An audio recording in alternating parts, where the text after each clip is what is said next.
এখন চলে এসেছি ওল্ড দীঘায়, আর হচ্ছে টিফিন সেন্টার। এই হচ্ছে কাকার দোকানে চলে এসেছি। কাকা, তোমার এখানে কি কি পাওয়া যায় একটু হালকা করে বলে দাও। মুখে বলে দেবো আমি? আচ্ছা, এখানে ঘুগনি মুড়ি, আলুর দম, দই চিড়ে, ডিম টোস্ট, বাটার টোস্ট, ডিম সেদ্ধ ইত্যাদি সব কিছুই পাওয়া যায়।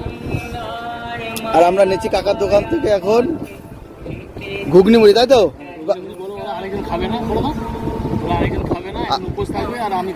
আচ্ছা, আমার ভাই খাবে না, আমি খাচ্ছি। কাকা যা বলতে বললো আমি তাই বলে দিলাম। 20 টাকা নাকি কাকা? আচ্ছা, ডিম সিদ্ধ কত করে দিচ্ছ তুমি?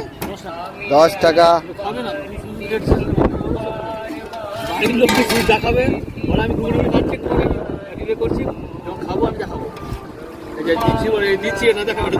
আচ্ছা কাকা, এটা কিসের তরকারি? এটা হচ্ছে ঘুগনির তরকারি। ঘুগনির তরকারি